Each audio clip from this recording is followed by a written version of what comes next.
Bismillahirrahmanirrahim. Assalamualaikum warahmatullahi wabarakatuh.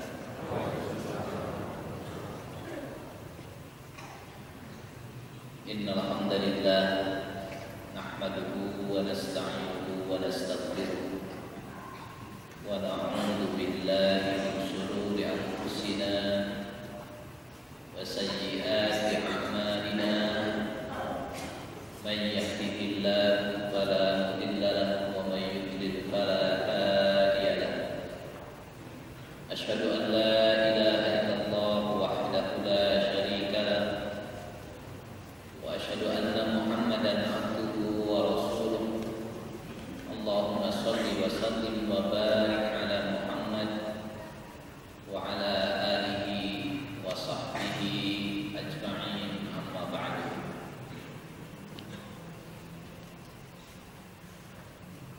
فيقول تبارك وتعالى في كتابه الكريم: أعوذ بالله من الشيطان الرجيم واعتصموا بحبل الله جميعا ولا تفرقوا واذكروا نعمة الله عليكم إذ كنتم أعداء فألف بين قلوبكم وأصبحتم بنعمته إخوانا.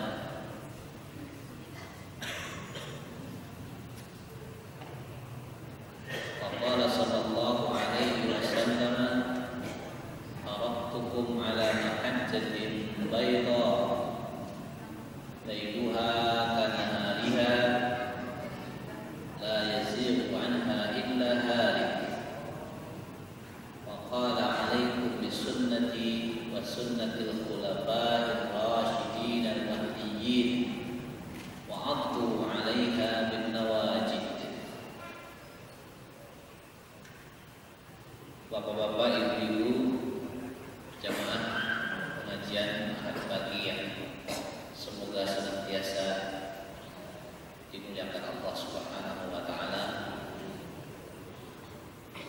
Alhamdulillah, segala puji kita aturkan kehadirat Allah Subhanahu wa taala yang telah menganugerahkan banyak kenikmatan kepada kita semua, yang telah memberikan taufik kepada kita semua untuk hadir di majlisul ilmi untuk bermudzakarah, saling memberi tawasul haq wa tawasul sabr, wasiat kebenaran dan wasiat kesabaran. Semoga para malaikat Allah saat ini sedang menyaksikan sambil beristighfar kepada Allah Subhanahu wa taala untuk kita semua. Jamaah sekalian yang dimuliakan Allah Subhanahu wa taala, saya ingin menasihatkan kembali tentang pentingnya kembali untuk berpegang teguh kepada kalimullah, khususnya di akhir zaman ini yang disebut oleh Rasulullah SAW sebagai zaman fitnah. Disebut juga zaman ini adalah akhir zaman.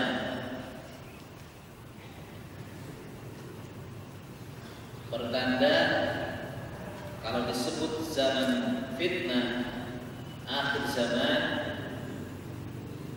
berarti masa yang kita hidup di dalamnya ini adalah masa-masa, waktu-waktu atau zaman yang dipenuhi dengan berbagai malapetaka.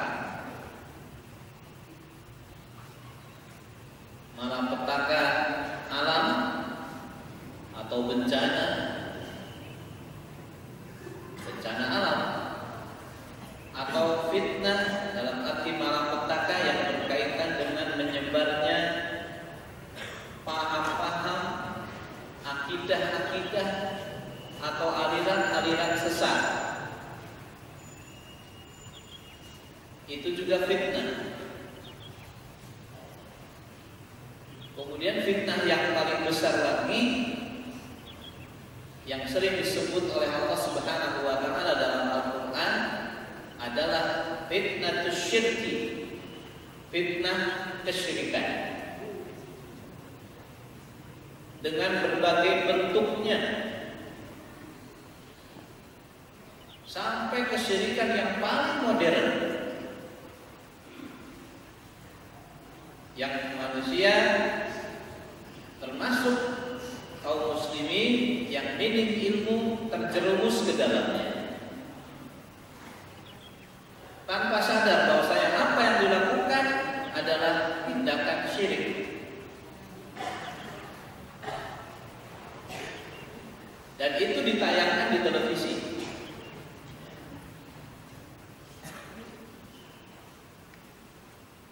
Ketik rek spasi kirim ke Mama Lauren.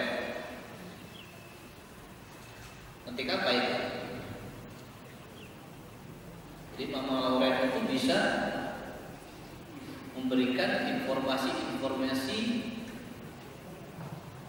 di masa yang akan datang. Dukun-dukun keren bermunculan.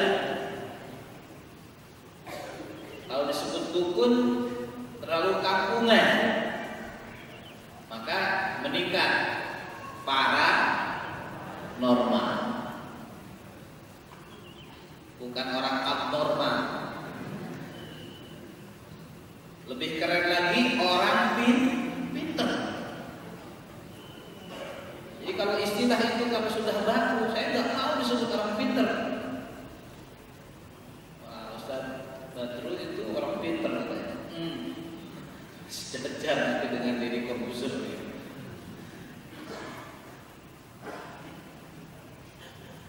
Kalau uya-uya itu orang pinter bukan bu, enterteknotis, uya-uya. Intinya jamaah sekalian rahimahullah, kita sedang berada di zaman fitnah. Kalau saya kembalikan kepada hadis Abu Dawud yang di sana Rasulullah Sallallahu Alaihi Wasallam menggambarkan fase kehidupan yang dilalui oleh umat Islam. Kita ini sedang berada di fase keempat dari 5 fase yang dikatakan oleh Rasulullah dalam nubuatnya, dalam berita kenabiannya. Sebelum semuanya terjadi, Rasulullah sudah mensabdakan, maka disebutnya nubuat. Berita-berita kenabian, omongan-omongannya adalah omongan-omongan wahyu, bahwasanya manusia akan melewati 5 fase dan kita berada di fase ke-4. Pertanda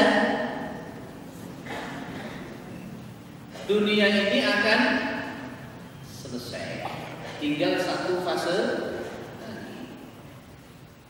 Apa 5 fase itu?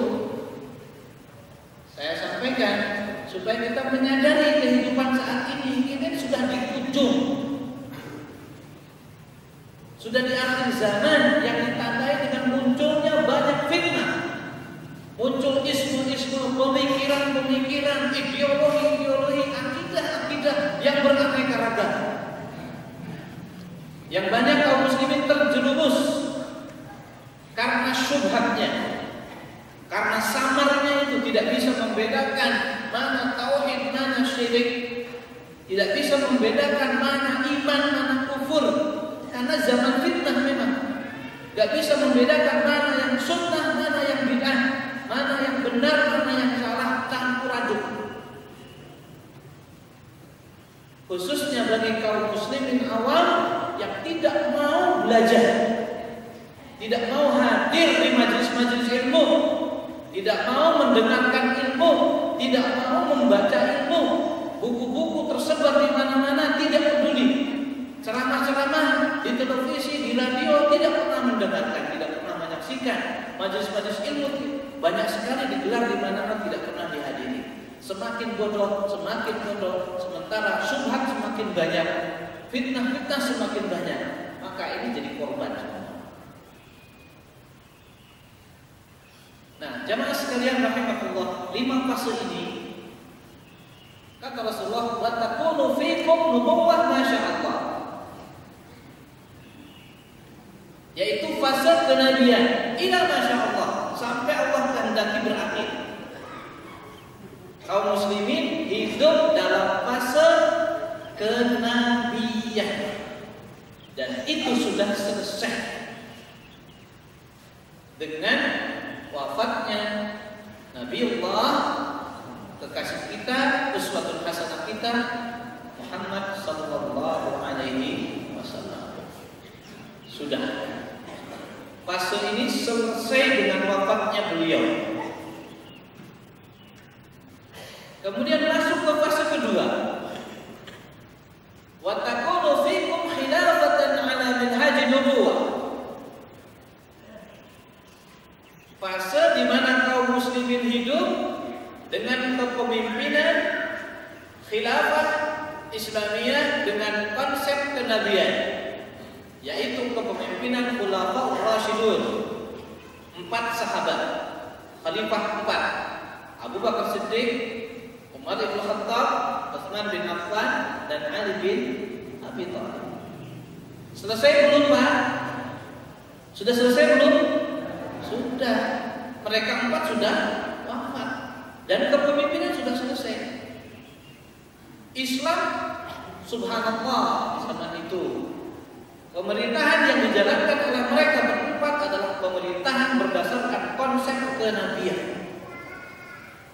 Sistem yang diberlakukan adalah sistem Nabi, sistem Rasulullah Sallallahu Alaihi Wasallam, yaitu Islam.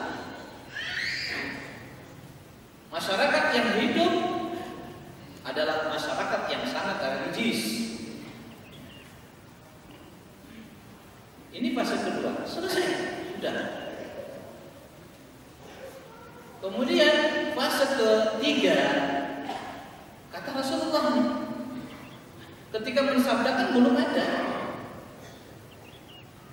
yaitu fase pemerintahan kekuasaan yang disebut mulkan adhan, penguasa-penguasa yang menggigit, penguasa-penguasa yang mencengkeram, tapi masih menjalankan Islam sebagai sistem pemerintahannya. Otomatis pembicaraan saya karena mengupas hadis berbau politik jelas, tapi tidak berbau partai ya. Berbau politiknya Nabi.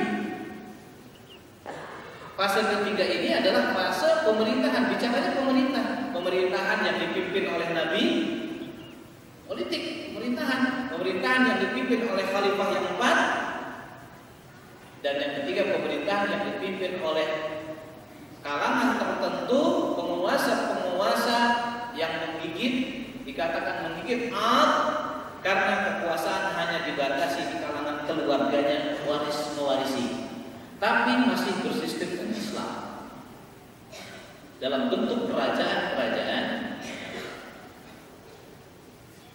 Abbasiyah, ya, Umayyah, terus berjalan kekuasaan itu hanya berputar di keluarganya terus. Tapi yang sekali lagi yang diterapkan adalah Islam. Kaum muslimin hidup dalam tatanan Islam. Politiknya Islam, ekonominya Islam, budayanya Islam, sosialnya Islam semua. Cuma bedanya kalau khilafah tidak terbatas kepada keluarga, kalau yang fase ketiga ini terbatas keluarga. Dan diakhiri dengan pemerintahan Islam Turki Utsmani. Pusat pemerintahannya di Turki. Dijatuhkan oleh musuh-musuh Islam pada tanggal 13 Maret tepatnya tahun 1924. Berakhirlah Islam di situ. Fase ketiga berakhir tahun 1924.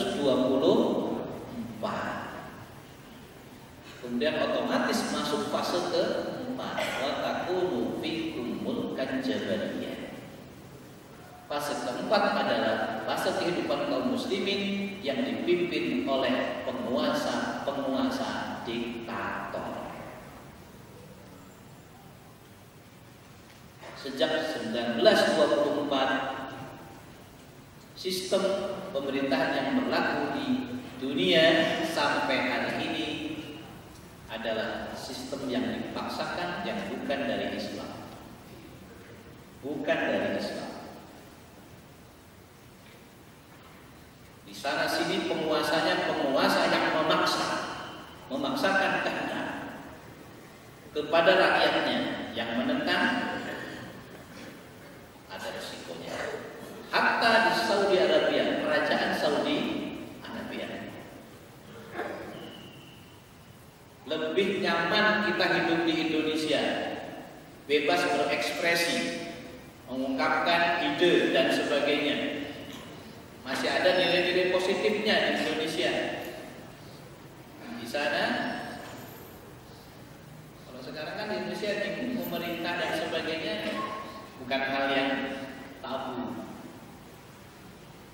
Semuanya pada kritis semua, partai-partai kritis, masyarakat kritis, tidak masalah. Coba di Saudi Arabia.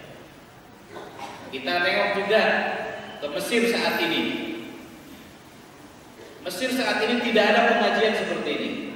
Pasca tumbangnya Presiden Mursi yang hafid Quran itu di tangan Jenderal As-Sisi yang Syiah itu, tidak ada lagi pengajian seperti ini. Ada ustadz yang berani ceramah seperti saya di sini, selesai ini sudah tamat riwayatnya, langsung masuk penjara dan besok tinggal nunggu digantung. Insya Allah saya turun dari sini nggak digantung kok Pak. Kalau saya digantung ya tolong dibela saya. Saya bicara kebenaran kok. Lagi mengupas membuat Rasulullah ini. Ngomong seperti ini di Mesir saat ini tidak bisa. Penguasa diktator, sangat diktator. Coba pemerintahan yang akan dijalankan oleh Presiden Mursi, yang dusturnya, undang-undangnya sudah dirancang. Saya sudah mendapatkan salinannya dari Syekh Hisham yang ada di Iskarima. Sudah, subhanallah, saya baca, ini konsep pemerintahan yang mengakomodasi seluruh lapisan masyarakat. Akan menampakkan Islam adalah sistem hidup yang akan memberikan kemaslahatan kepada seluruh umat manusia tanpa pandang bulu, muslim maupun non-muslim. Rencananya tahun kedua akan diterapkan, keburu digulingkan. Memang fase keempat ini sekali lagi disebutnya oleh para ulama, kaum muslimin di dalam fase ini selalu menjadi pecundang. Pemerintahan Afghanistan tidak lama, pemerintahan Taliban dengan jihadnya tidak lama tumbang oleh Amerika. Di Irak juga yang ngacak-ngacak ngobrak-ngabrik adalah Amerika. Sama, Mesir juga diobrak-abrik. Yahudi, Amerika, Syiah. Yahudi, Amerika, Syiah. Di dalamnya catat satu, Syiah selalu ikut serta. Dan tolong waspadai, Indonesia bukan berarti kosong dari Syiah. Saya langsung sampaikan kepada jamaah sekalian, hati-hati. Jalal bin Rahmat menang di Dapil Bandung, ya, untuk DPR RI. Apa yang akan dia lakukan? Dia adalah dai Syiah, juru dakwah Syiah. Tidak mungkin dai itu diam. Dai itu nggak bisa nggak ngomong, Bu. Kalau namanya dai itu pasti banyak ngomong dan punya idealisme. Kalau dia ideologinya Syiah pasti akan berusaha. Maka di kampus Unpad, Universitas Pajajaran, ya ITB, UGM, di Masjid Salman dan sebagainya, dia sudah dulu tidak ngaku Syiah, sekarang sudah jelas dia adalah ketua IJABI, ketua Ikatan Jamaah Ahlul Bait, yang sekarang ini sangat santer perseteruan antara Sunni dan Syi'i, dan masyarakat juga tidak paham apa itu Sunni, apa itu Syi'i. Lihat, nggak bisa membedakan mana yang ahlul haq, mana yang ahlul batil, mana yang berakidah sesat, mana yang benar. Karena syubhat, sekali lagi, fitnah. Kita hidup di zaman fitnah. Yang tidak terkena fitnah hanya orang-orang yang berilmu, orang-orang yang mau belajar, orang-orang yang mau hadir di dalam majlis-majlis yang situ ilmu dijelaskan. Maka barakallahu fikum kepada semua jamaah yang hadir setiap ahad pagi di Masjid Agung, pasti akan mendapatkan ilmu yang sangat banyak sekali. Walaupun tentunya thalabul ilmi tidak hanya terbatas di forum seperti ini, terlalu sedikit. Kalau dibandingkan arus fitnah yang banyak, belajar kita terlalu sedikit. Kalau dihitung sejak tahun 1924, jamaah sekalian, sampai sekarang tahun 2014. Pinten tahun, Pak?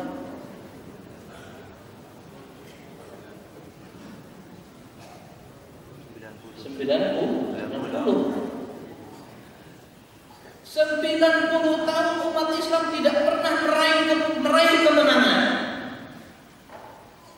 Umat Islam selalu jadi pecundang, di mana-mana kalah.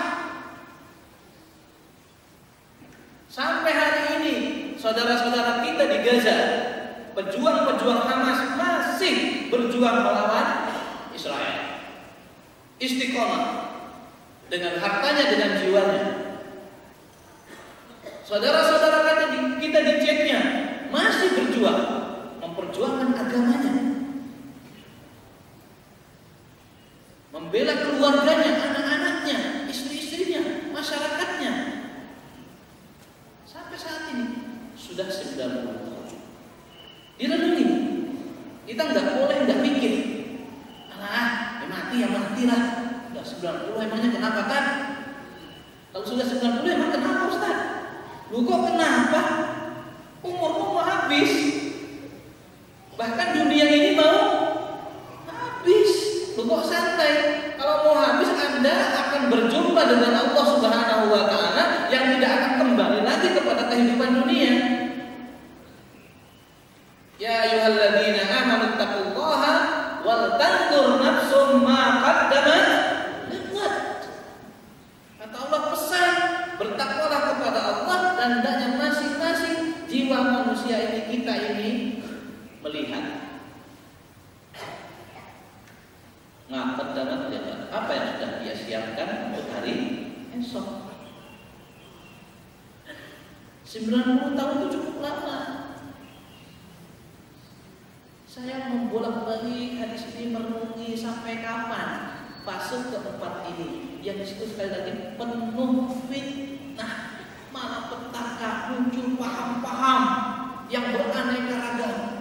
Bukan hanya di Indonesia, ini skala internasional.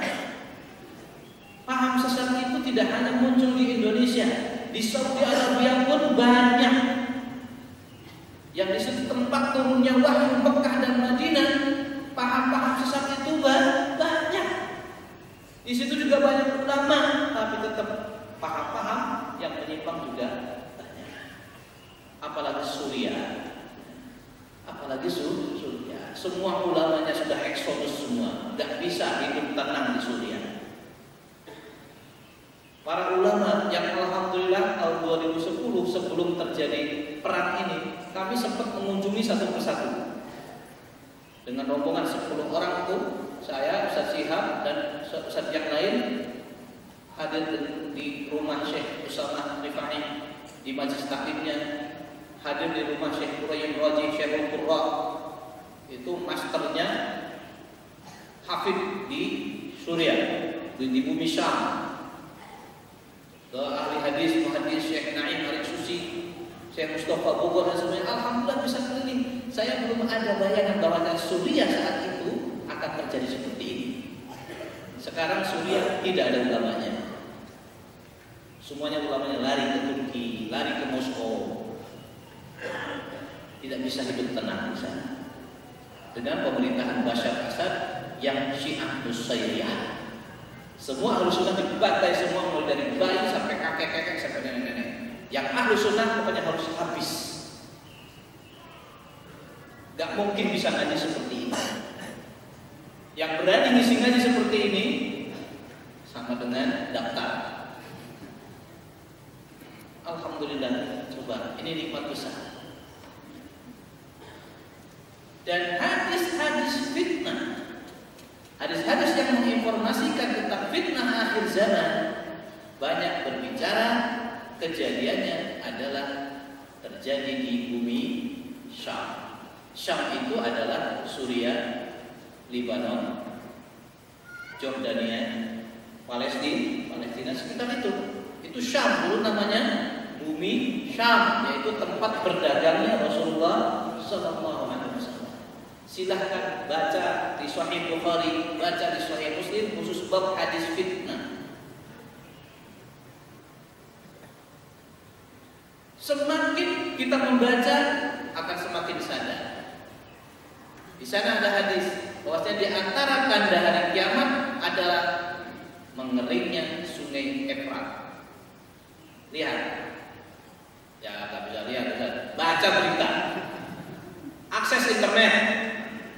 Sungai Efrat saat ini berair apa enggak? Mana tahu Ustaz? Ya, lihat makanya berair apa enggak? Kalau ternyata prediksi Rasulullah di antara tanda hari kiamat adalah mengeringnya sungai Efrat,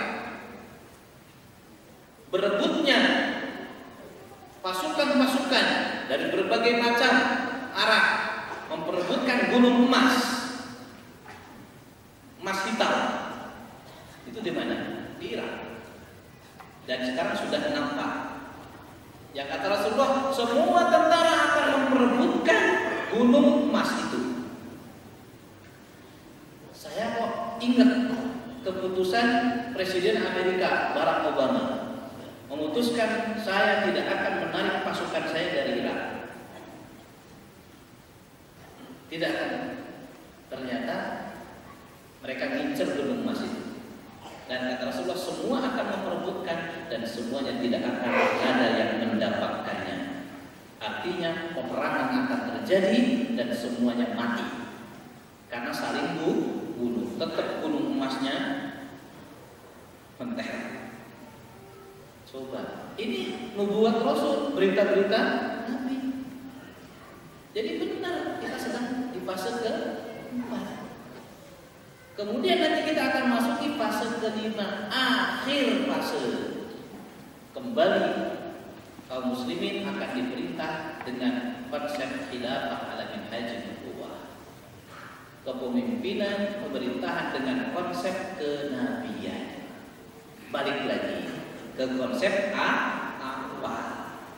Dan itu adalah kekhilafahan Imam Al-Mahdi. Apa Ustaz? Kekhilafahan Imam Al-Mahdi. Sekali lagi fase terakhir. Dan munculnya Imam Mahdi merupakan muqaddimah, tanda hari kiamat besar. Setelah itu muncul Dajjal. Terus maka jauh-jauh Rasulullah sudah berpesan, badiru bil a'mali fitanan kaqita'il lail mudlim. Wahai sahabat-sahabatku kaum muslimin, segeralah kalian beramal saleh sebelum terjadi fitnah-fitnah. Yang fitnah itu bagaikan potongan-potongan malam yang gelap, cepat sekali. Kan kita baru tadi malam bobo itu, kok sekarang sudah subuh. Nanti malam lagi, sebentar lagi malam dulu. Terus lagi pagi lagi, terus penggalan-penggalan malam itu terus. Seperti itu fitnah terjadi. Kalau sudah muncul Imam Mahdi, maka tanda hari kiamat besar, Ya'juj Ma'juj, Dajjal, turunnya meteor dan sebagainya cepat dan akan berakhir. Jadi pertanyaannya, untuk sisa umur ini untuk apa? Ya jawabannya beramal saleh. Badiru bil a'mal fitanan kaqita'il lail mudlim. Saking dahsyatnya fitnah ini, Rasulullah gambarkan orang yang di pagi hari mukmin, sore hari sudah kafir. Yang sore hari masih mukmin, kafir. Karena apa? Karena dahsyatnya fitnah. Yabi'u dinahu bi'aradin minad dunya.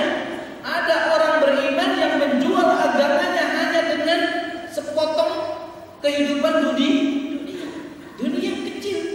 Rela mengorbankan imannya, rela mengorbankan tauhidnya, akidahnya, la ilaha illallah yang selama ini ada di hatinya dikorbankan karena fitnah. Banyak yang murtad. Betul, sabda-sabda Rasulullah kok kalau kita kaji pas plek. Ya iya, Nabi yang ngomong kok. Sabda Nabi itu kata Allah, wa ma yantiqu anil hawa. Dia enggak berbicara berdasarkan hawa nafsu, keinginan dirinya. In huwa illa wahyu yuha. Melainkan wahyu yang diwahyukan kepadanya.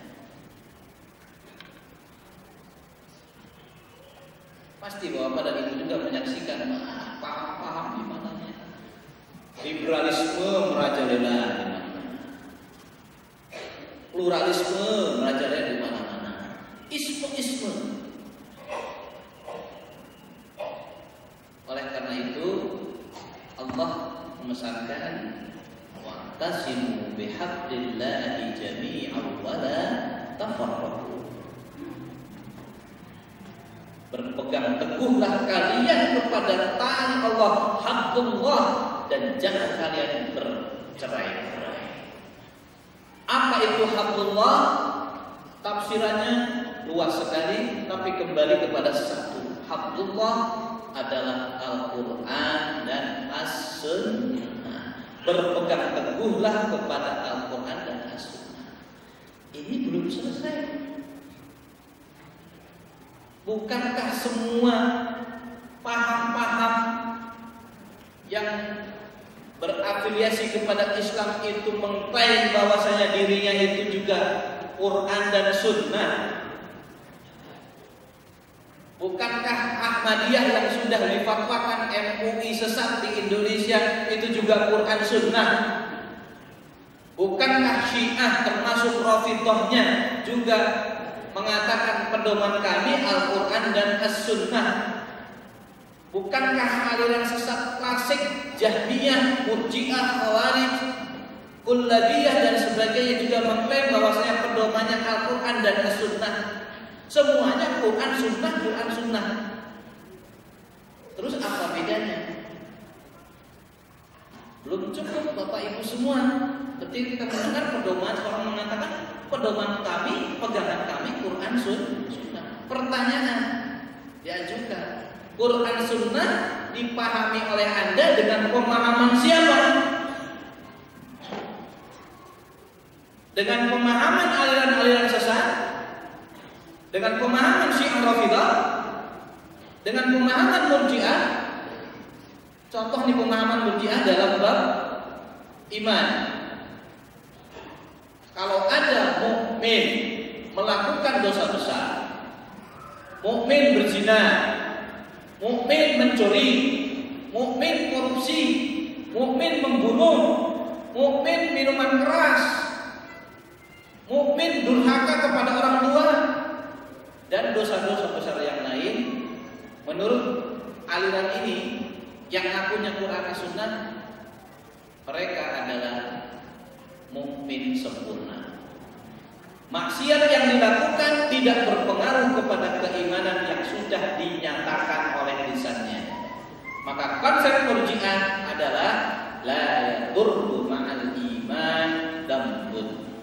Dosa tidak berpengaruh terhadap iman.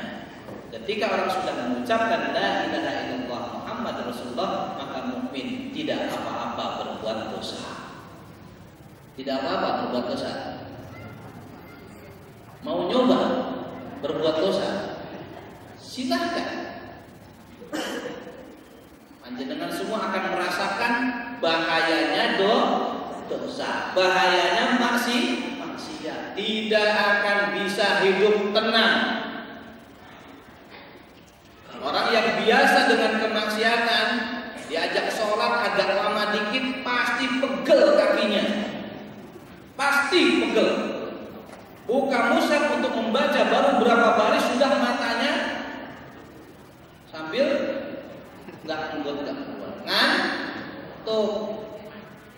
Baca koran, jawab pos, rampung sekali duduk. Coba tebel mana jawab pos dengan surat Ali Imran. Dilihat ya surat Ali Imran. Al-Anfal cuma 76. Coba suruh baca surat Al-Anfal sekali duduk. Wah, sudah memang belum bisa baca Quran, suruh baca lagi tambahnya. Itu pengaruh maksiat.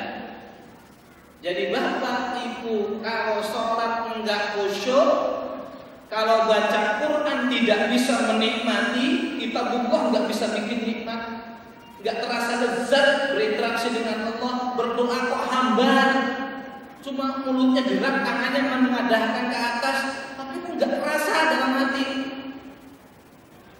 Tanyakan, dosa apa yang pernah saya lakukan? Itu pengaruh dosa.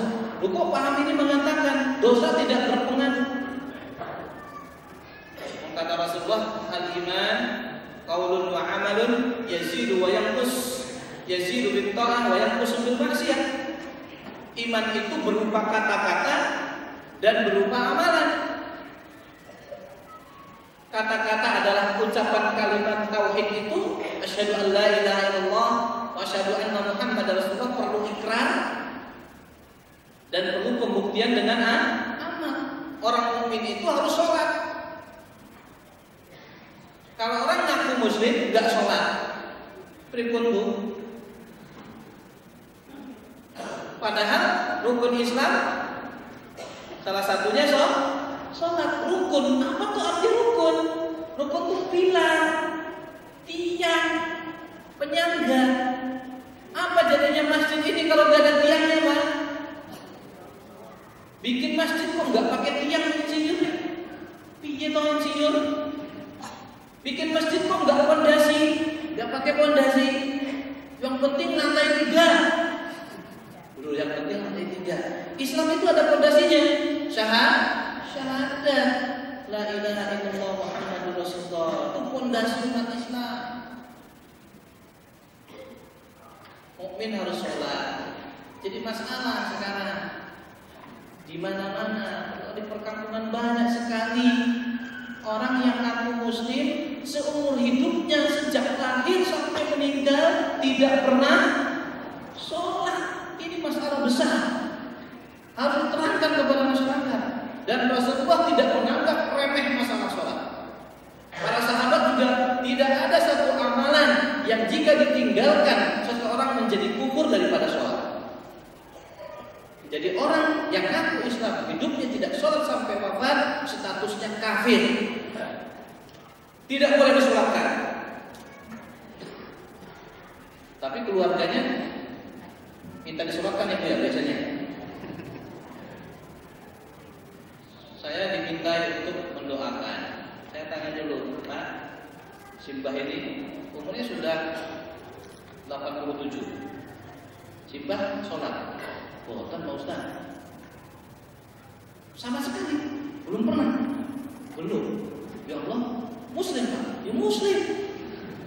87 tahun gak pernah sholat satu kali pun Pak. Dia dikasih makan Allah enggak selama 87 tahun? Dikasih. Bernafas enggak? Bernafas. Kapan bersyukurnya? Ini masalah. Yang masih punya orang tua yang ngeyel, yang mau sholat terus nasihat terus aja. Disebutnya usul ibadah, pokok ibadah. Dan kata Rasulullah, awwalu ma yuhasabu bihil 'abdu yaumal qiyamati as-shalah. Amal yang pertama kali dihisab oleh Allah, diperhitungkan oleh Allah pada hari kiamat adalah sholat. Jadi pertanyaan pertama yang diajukan oleh Allah kepada manusia semua, yang diantaranya kita nanti, adalah sholat. Hisab pertama ke sholat. idza shalaha sa'irul amali. Kalau sholatnya sudah bagus, yaitu iqamatus sholat, bukan hanya ngerjakan sholat, tapi sudah sampai tingkat menegakkan. Kalau mengerjakan itu wudunya ya asal, wudu asal, bukan wudunya Nabi. Ini wudu asal tuh biasanya ada keran, ngocor, cuci kaki. Ada nggak yang wudu kayak gini? Ayo, bang, aku yang masih wudunya kayak gini. Ini wudunya siapa tuh, Pak? Cur, maaf Pak ya, saya praktekkan. Kok wudu begitu? Wudunya kan begitu. Padahal Rasulullah menganjurkan untuk isbaghul wudu, wudu yang baik. Jari ini di sela-selanya dicuci. Kalau berjenggot di sela-sela. Kalau jenggotnya banyak, Indonesia jarang yang banyak, insya Allah. Paling 2 lembar, 3 lembar. Jadi nah air sudah kebasuh lah, insya Allah. Sudah gini kan, jenggot 2 biji aja, 2 lembar aja digini-gini saudara. Kan Rasulullah juga begini. Saya aja agak lumayan banyak yang enggak udah kebasuh. Sholatnya ya asal takbir, enggak sampai tingkat khusyuk, enggak memperhatikan rukunnya, enggak memperhatikan syaratnya, enggak memperhatikan mustahabatnya, anjuran-anjurannya. Dah, yang penting gugur kewajiban. Enggak nikmat sholatnya. Enggak nikmat sholatnya. Diburu-buru pekerjaan. Sholat cuma 5 kali. 5 kali berapa menit? Mau dipukul rata berapa Pak? Per sholat berapa? Tadi kita sholat berapa menit? 10. Gak panjang lah ya, tadi saya baca. Gak panjang. Jadi mohon maaf kalau yang merasa kepanjangan. Cuma asop dibagi 2 aja. Surat asop dibagi 2. Nah, itu gak sampai 2 halaman kok. Saya mungkin udah cuek banget, bacaan kok biasa aja, kulku juga sah. Kalau pakai kulku monggo piantang mawon. Justru kalau sholat sendiri itu bebas dipanjangkan. Saya ngambil yang tengah. Besok kalau ada protes tak rubah kulhu, kalau manut, ini jamaahnya banyak yang jadi ada tujuan Pak memanjangkan bacaan itu supaya jamaah yang masbuk dapat rakaat sempurna itu juga, dan mesti jazakumullah yang belakang itu. Jazakumullah, saya masih dapat ruku, dapat subuh sempurna. Coba dapat tahiyat akhir subuh. Karena rakaat 1 kulhu, rakaat kedua An-Nas atau Al-Kautsar. Walah Al-Kautsar itu surat terpendek, cepet banget. Nah, yang Al-Kautsar tahu-tahu seperti aku itu berapa detik. Lanjutnya nggak diperhatikan lagi. Kembali, aku Quran Sunnah semua. Khawarij memahami Al-Quran menurut pemahamannya. Murji'ah memahami Al-Quran Sunnah menurut pemahamannya. Syiah memahami Al-Quran Sunnah menurut pemahamannya. Lantas agar supaya kita selamat benar dalam memahami Al-Quran dan As-Sunnah, mengikuti pemahaman siapa? Begitu pertanyaannya. Tidak asal Quran Sunnah, karena semuanya ngaku Quran Sunnah. Mirza Ghulam Ahmad itu ngakunya Quran Sunnah, tapi jelas sesat. Ahmadiyah itu bukan sesat, kafir. Fatwa di Indonesia kafir, di Pakistan kafir, di seluruh negara-negara fatwa-fatwa ulama semua memvonis Ahmadiyah itu kafir karena meyakini ada Nabi setelah Nabi Muhammad Sallallahu Alaihi Wasallam, ada kitab suci setelah Al-Quranul Karim, yaitu At-Tadkirah. Kitab mereka setelah Al-Quran masih ada At-Tadkirah. Ibu punya kitab selain Al-Quran? Ada, punya kitab dari Sholihin ya. Tapi ada Sholihin, kitab Tauhid punya. Itu kitab bacaan, maksudnya pedoman hidup. Saya kembalikan, benar apa yang diprediksikan Rasulullah Sallallahu Alaihi Wasallam. Sataftariqu ummati ila 73 firqatan kulluha fin nari illa wahidah. Umatku ini akan terpecah menjadi 73 golongan. Semuanya masuk neraka. Ya, celaka semua, binasa semua. Maka para ulama mengistilahkannya al-firqul halikah, kelompok-kelompok yang binasa. Tapi ada ujungnya. Rasulullah mengecualikan illa wahidah. Ada satu kelompok dari umatku yang selamat. Langsung Rasulullah mengatakan, yaitu ma'ana alaihi wa ashabihi. Kelompok dari umat Rasulullah yang mengikuti konsepku, ajaran-ajaranku, manhajku, dan konsep para sahabatku. Langsung dapat. Berarti yang ingin selamat, tidak masuk kepada kelompok-kelompok yang celaka yang masuk neraka, cara yang satu, kembali kepada sunnah menurut pemahaman para sahabat. Titik, selesai. Ilmu kita harus sama dengan ilmunya para sahabat. Pemahaman kita seperti sahabat, akidah kita seperti sahabat, konsep ekonomi kita seperti sahabat. Dan sahabat ilmunya diambil dari Rasulullah Sallallahu Alaihi Wasallam. Mana dalilnya? Buka At-Taubah 100, At-Taubah ayat 100. Buka An-Nisa 115, buka surat Al-Fatah 29. Semuanya pujian Allah untuk para sahabat. Di At-Taubah 100 tegas banget. Langsung disebut kalimat muhajirin dan ansar. As-sabiquna al-awwaluna minal muhajirin wal ansar.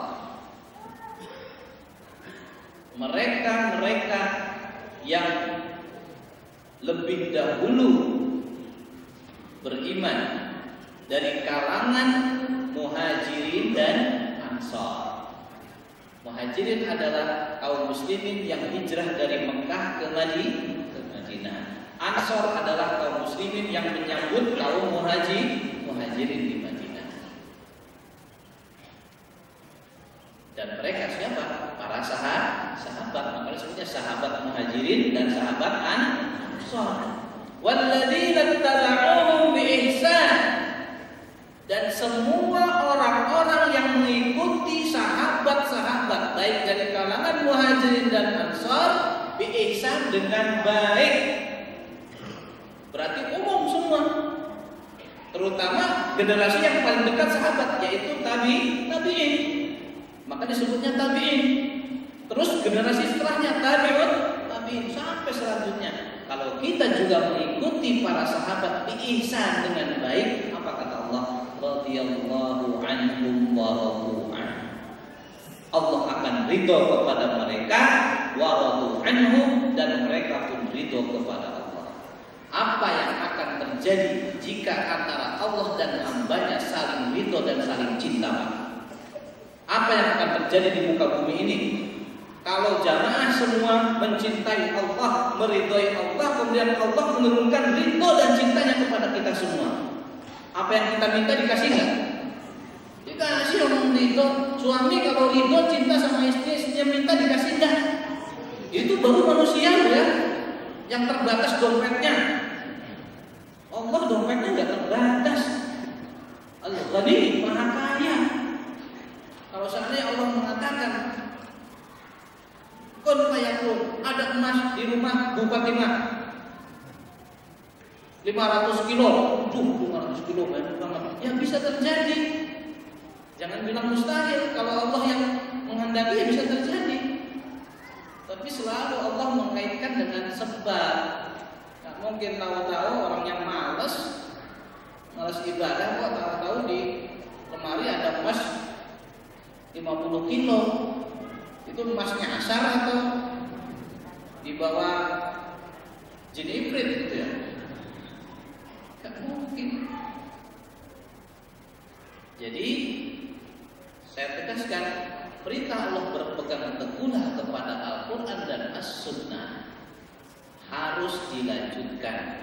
Pegang teguhlah kepada Al-Quran dan As-Sunnah dengan pemahaman para sahabat. Diperluas lagi karena tadi 72 kelompok itu sesat karena keluar dari sunnah. Karena keluar dari sunnah tersesat. Kalau keluar dari sunnah maka muncul istilah Khawarij, Syiah, Murji'ah dan sebagainya.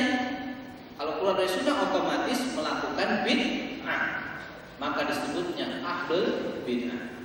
Yang satu yang selamat adalah orang-orang yang masih berpegang teguh kepada sunnah Rasulullah SAW, maka muncul istilah ahlus sunnah. Sekarang harus ditegaskan antara kelompok ahlul bid'ah dan ahlus sunnah.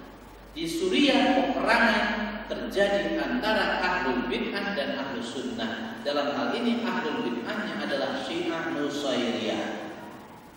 Syiah Nusairiyah. Dan di Saudi pun banyak, khususnya di daerah Dhahran, Riyadh. Punya backing di kerajaan. Suriah itu Syiah di pemerintahan cuma 24%. Di Suriah itu 24% Syiah, tapi menguasai pemerintahan. Sudah digunakan pemerintahannya. Maka resmikan bahwasanya pemerintahan Suriah itu adalah pemerintahan berdasarkan ideologi Al-Ba'thul Arabi Al-Nusairi. Jadi pahamnya itu seperti Saddam Hussein, Ba'ath. Paham Ba'ath Nusairiyah. Perlu belajar apa itu Nusairiyah? Di buku-buku banyak sekali. Yang jelas Nusairiyah adalah satu kelompok dari kelompok Syiah. Syiah itu terpecah menjadi lebih dari 70 kelompok. Padahal umat kata Rasul akan terpecah menjadi 73. Syiahnya 70.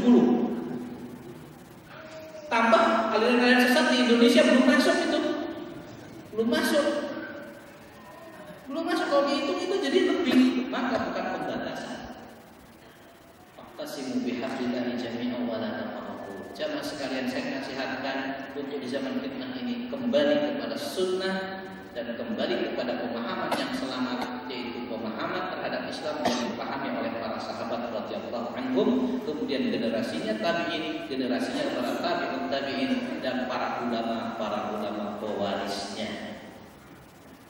Hindari kelompok-kelompok sesat, karena Rasulullah mengatakan dalam hadis yang tadi saya bacakan di Muqaddimah, saya telah tinggalkan kalian di atas konsep yang bening putih.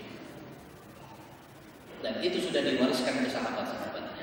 Lailuha kanahariha, malamnya seperti siangnya, la yazigu anha illa hari. Yang berpaling daripada konsep ini pasti binasa.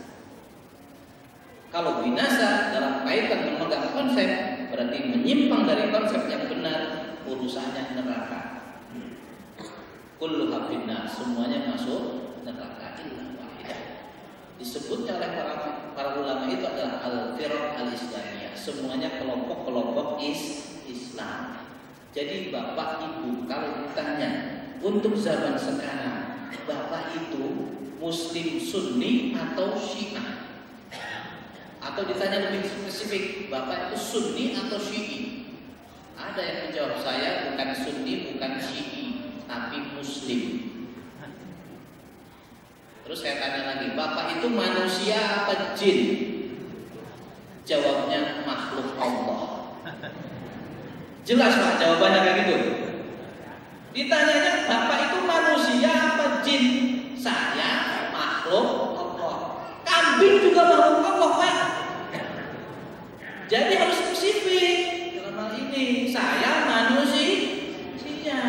Tanya kamu Syiah atau Sunni? Jawab, saya Sunni. Ahlus sunnah, yaitu orang yang berusaha memegang teguh sunnah, bukan penentang sunnah.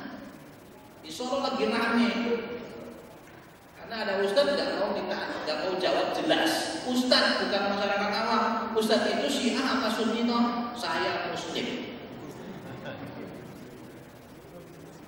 Ahmadiyah juga Muslim, sama akunya juga begitu. Aliran-aliran sesat apa enggak ngaku Muslim itu? Yang menetapkan puasa Ramadan berdasarkan pasang surut laut apa enggak Muslim?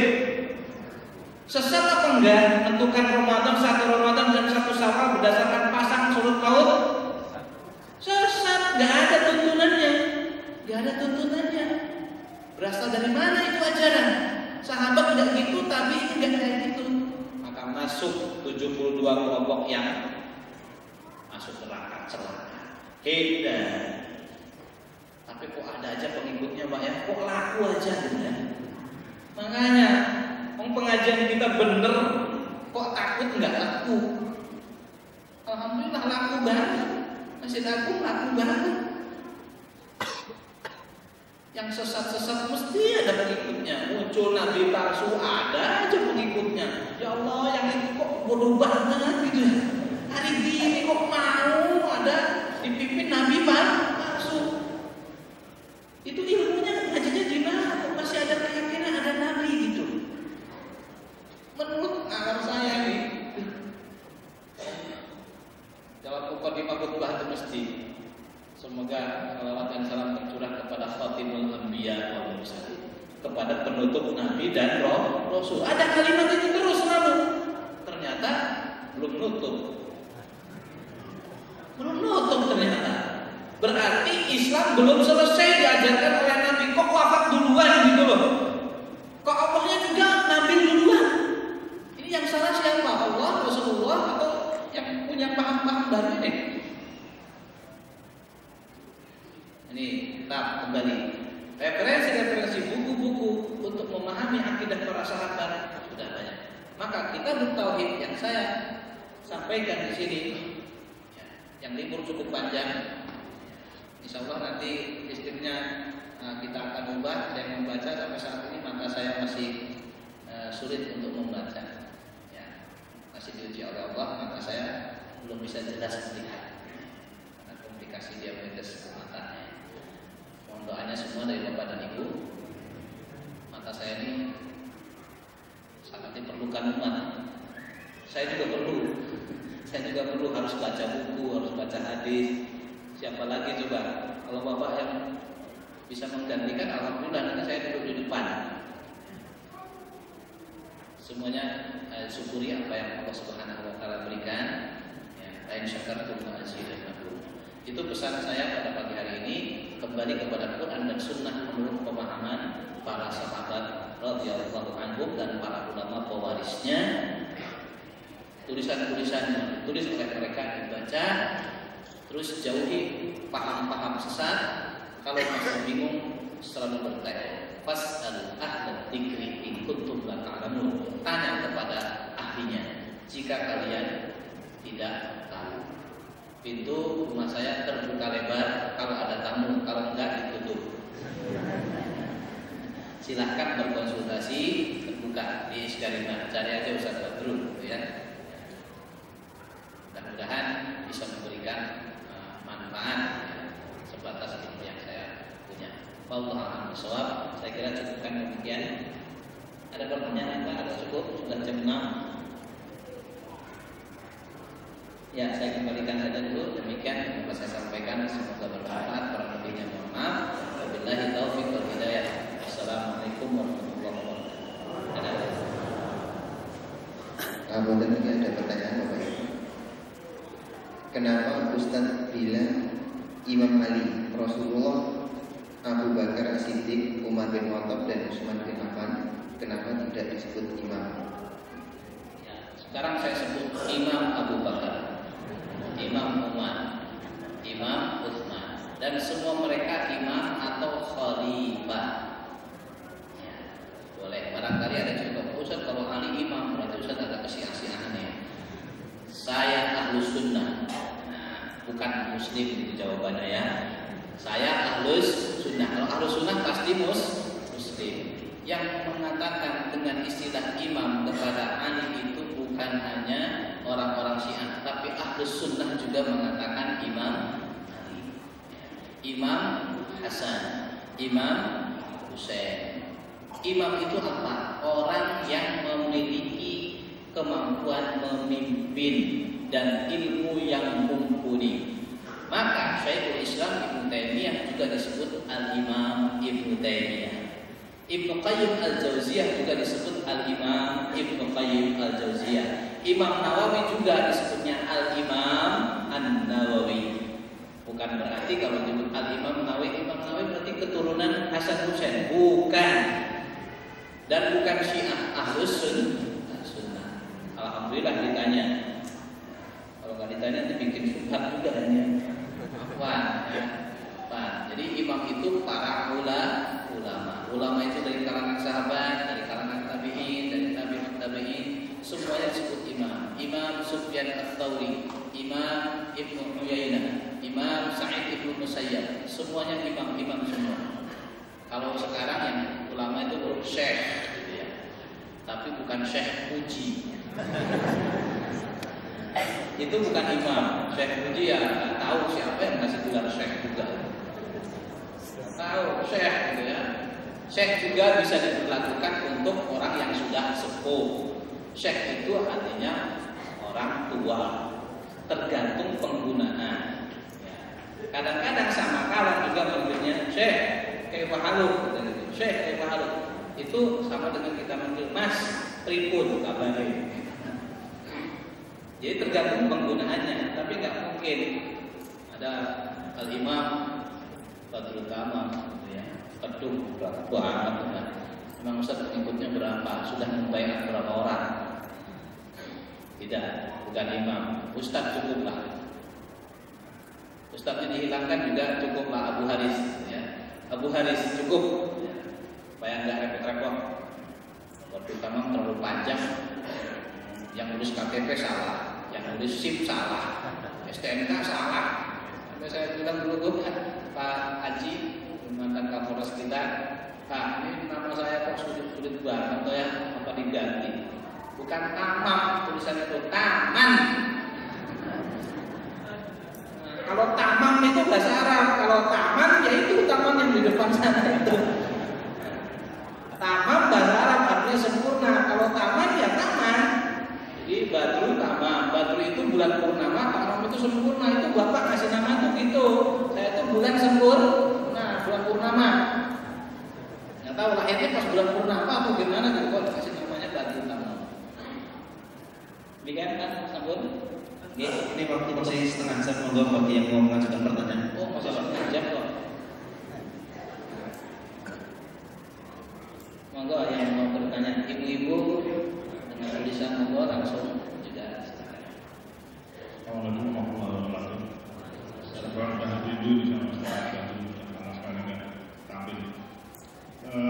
Guru saya Ustaz Mustaradam di Bandung cerita ketika dia menghadiri peluncuran bukunya Pak Quraisy, ada dua tamu, seorang guru besar dari aliran Syi'i dan Sunni yang kedatangan di Jakarta.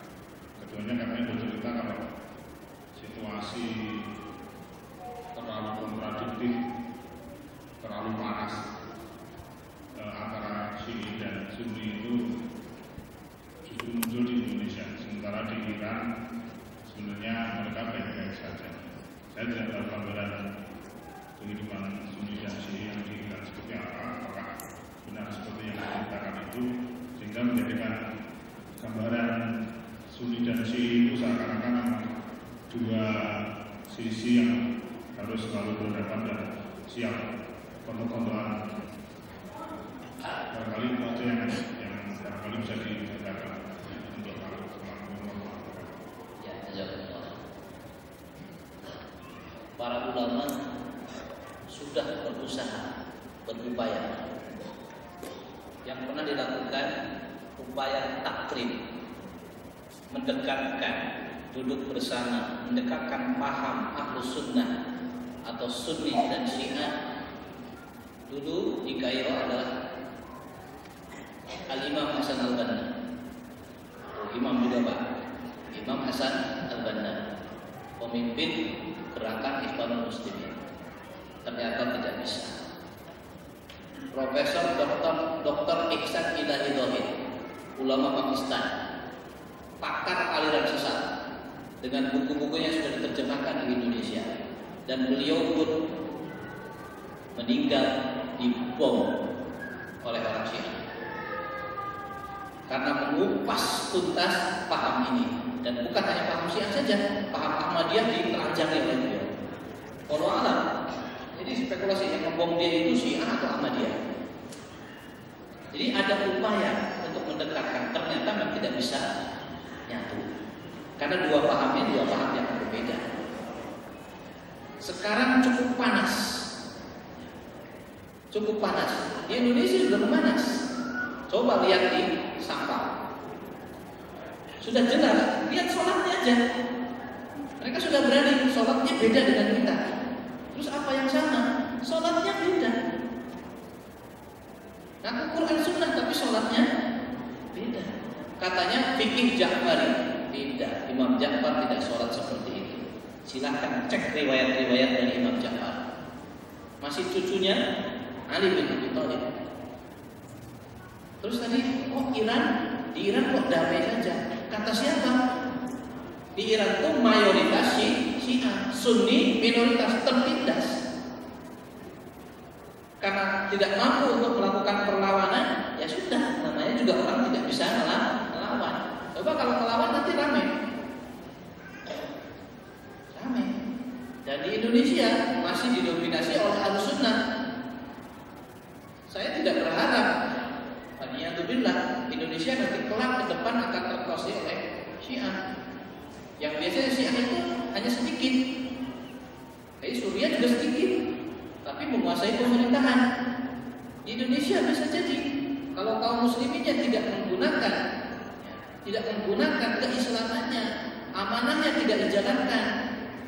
Yang Kapolres, Kapolri, Kapolsek, Ketua DPR, Ketua MPR, Bupati, Wali Kota, Gubernur yang Muslim tidak menggunakan Islamnya, maka akan dikalahkan oleh minoritas yang ideologis, yang memegang ideologinya. Kalau orang Islam masuk ke jabatan pemerintahan, tengah-tengah pemerintahan hanya untuk memperbaiki taraf hidup, ya terlalu hina sekali cita-citanya. Atau bosan miskin gitu, bosan naik ontel, pengen naik mobil, masa cuma untuk begitu? Itu monon. Maka kita nasihatkan juga kepada mereka yang mewakili kita, berjuang, jangan cuma nunggu gajian tok, atau hadirnya pas rapat juga digaji lagi, perjalanan juga pakai anggaran. Tiap bulan sudah dapat. Ini jadi digaji untuk apa? Digaji kan untuk bekerja, untuk rapat toh. Ya pekerjaannya rapat. Kalau kita kan di sawah pekerjaannya nyangkul, dapat panenan, nah itu baru dapat uang. Nah ini juga nasihat-nasihat yang disampaikan kepada wakil-wakil kita di DPRD, DPR kemarin yang pada dicoblos menang, ini mudah-mudahan jadi nasihat.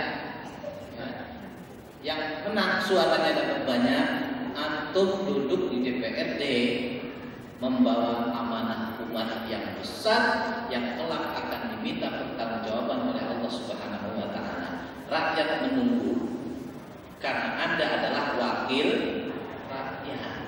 Kalau nanti di DPRD ada isu-isu Syiah, tolong dibendung. Kami di bawah ekstra parlementer, insya Allah tidak kalah kuat. Kalau saya mau menggerakkan masyarakat untuk menghalau gerakan Syiah, itu lebih efektif daripada anggota DPR. Undang RUU Miras di Solo digagalkan oleh kaum muslimin ekstra parlementer. DPR ompong giginya, nggak bisa, kalah suara karena voting. Semuanya setuju dengan undang-undang miras diresmikan. Gerak kita, alhamdulillah. Akhirnya Pak Wali Kota menandatangani. berdasarkan desakan kita, ustaz, jamaah pengajian, ya petani, tukang jualan klewer, gitu Pak. Alhamdulillah, masya Allah dengan semangatnya berhasil. Gagal RUU miras. Coba kalau berhasil. Jadi minuman keras bukan pelanda. Diklasifikasi sekian persen alkoholnya, ini boleh coba. Padahal kata Allah haram. Kata Rasulullah, qaliluhu wa katsiruhu haram. Banyak atau sedikit namanya khamr itu haram. Kok pemerintah mau menghalalkan?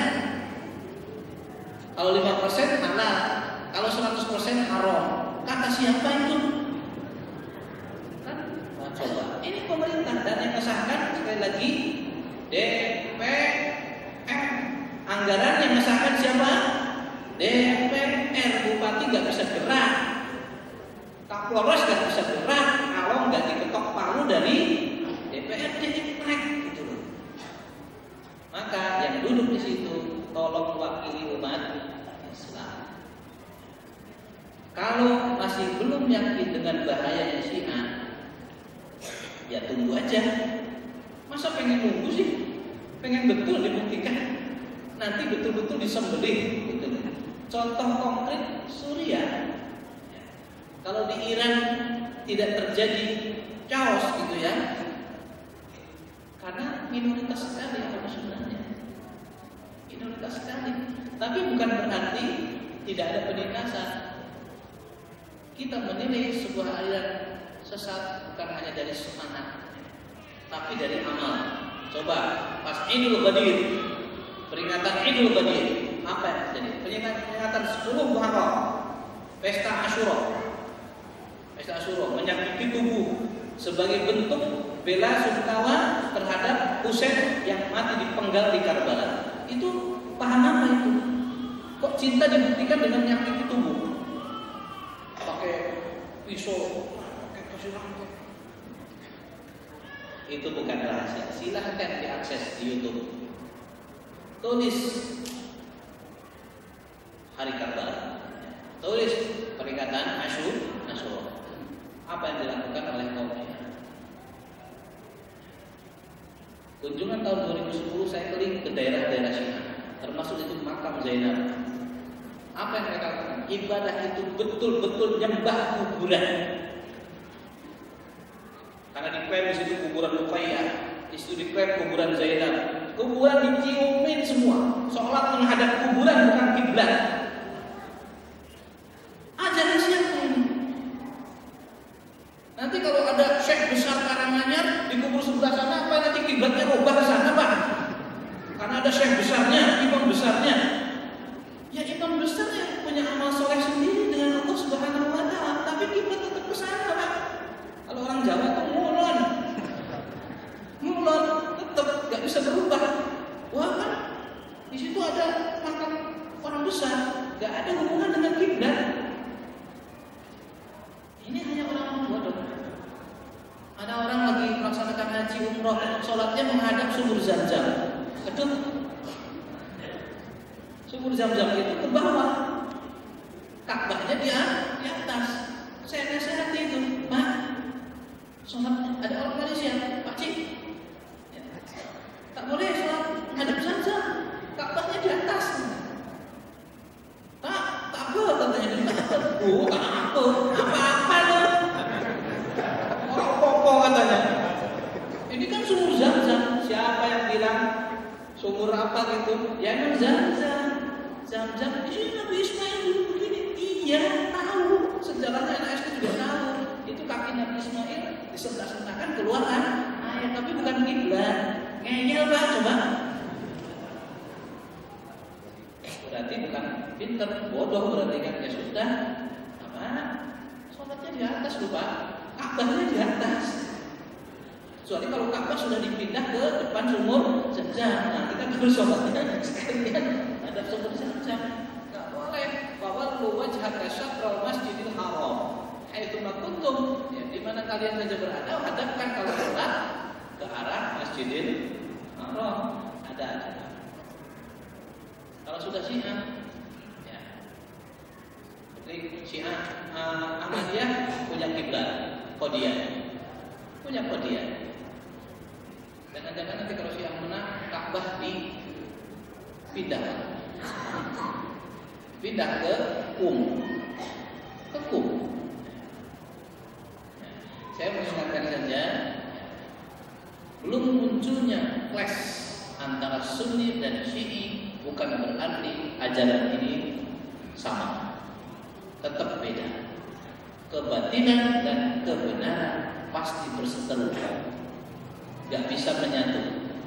Hak dan batil pasti berseteru, syirik dan tauhid pasti berseteru, iman dan kufur pasti berseteru, sunnah dan bid'ah pasti berseteru, tidak akan akur.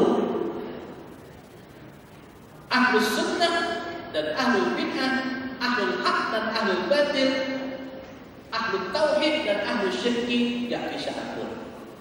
Gimana akurnya? Yang satu nyembah patung, yang satu nyembah Allah, kok bisa akur? Lu akur. Diakurkan oleh konsep baru. Apa yang bisa menyatukan? Innamal mu'minuna ikhwatun. Yang bersaudara itu hanya orang beriman. Jadi kalau ada persaudaraan diasaskan selain iman, itu persaudaraan semu. Kenyataannya memang tidak bisa akur. Tidak bisa akur. Kaum muslimin di Poso diperangi oleh kaum Nasrani. Dulu di Ambon diperangi oleh Nasrani, tidak bisa akur. Kufur dan iman tidak bisa akur. Di Damaskus, di Suriah tidak bisa akur. Ahlus sunnah diperangi, ulamanya diperangi oleh Ahlus Syiah, tidak bisa akur. Kalau Iran belum nampak atau tidak diberitakan, bukan berarti Syiah Iran benar.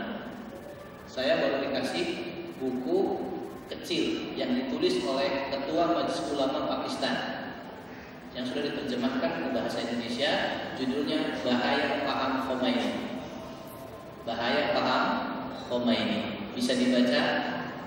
Buku itu buku lama banget, tahun 88. Ya, tipis, singkat, tulisan goresan-goresan pena Ketua Majelis Ulama Pakistan dahulu. Wafat, sudah wafat atau itu sebagai informasi. Sekali lagi waspada terhadap paham apapun yang sesat yang akan mengancam eksistensi akidah kaum muslimin. Cukup dulu Pak.